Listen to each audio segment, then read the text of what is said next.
More about species diversity and endangered species. About 20% of the known freshwater fishes in the world have either become extinct during historical times or are seriously threatened.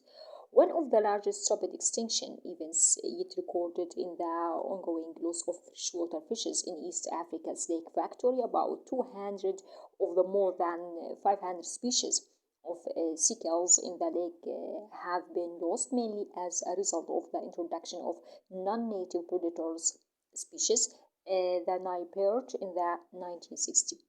Since 123 freshwater vertebrate and invertebrate species have become extinct in the North America, and hundreds more species are threatened. Extinction rates for the North American freshwater fauna are about 5 times higher than those for terrestrial animals. According to a 24 report in the journal Science that was based on a global assessment of amphibians by more than 500 scientists, 32% of all known amphibian species are now either very near extinction or endangered. Several researchers estimate that the current rate of extinction, more than half of all currently living plant and animal species, will have disappeared by the end of the 21st century.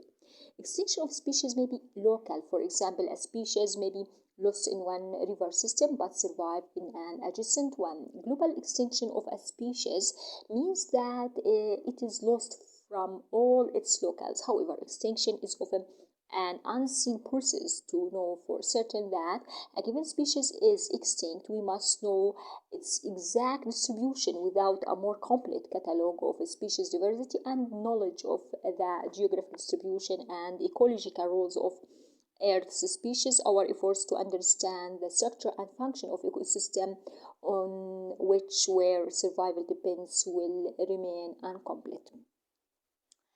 Ecosystem diversity. The third levels of biodiversity is ecosystem diversity. The variety of biosphere's ecosystems is the third level of biological diversity because of the network of community interactions among populations of different species within an ecosystem. The local extinction of one species, say a keystone predator, can have a negative impact on the overall species richness of the community. More broadly, each ecosystem has characteristic patterns of energy flow and chemical cycling that can affect the whole biosphere. For example, the productive pastures of phytoplankton in the oceans may help moderate the greenhouse effect by consuming massive quantities of CO2 for photosynthesis and for building shells made by bicarbonate. Some ecosystems have already been heavily impacted by humans, and others are being destroyed at an astonishing pace. For example, within the contiguous United States wetland and riparians, riverbank ecosystems have been altered dramatically within just a few centuries. Since European colonization, more than 50% of wetlands have been drained and converted to other ecosystems, primarily agricultural ones. Meanwhile, in California, Arizona, and New Mexico, approximately 90% of native riparians communities have been destroyed by overgrazing, flood control, water diversions, lowering of water tables, and invasive non-native plants. Biodiversity and human welfare.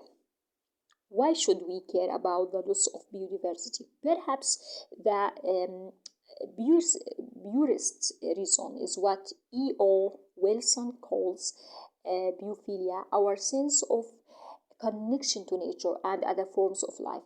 The belief that other species are entitled to life is a pervasive theme of many religions and the basis of moral arguments that we should protect biodiversity. There is also a concern for future human generations.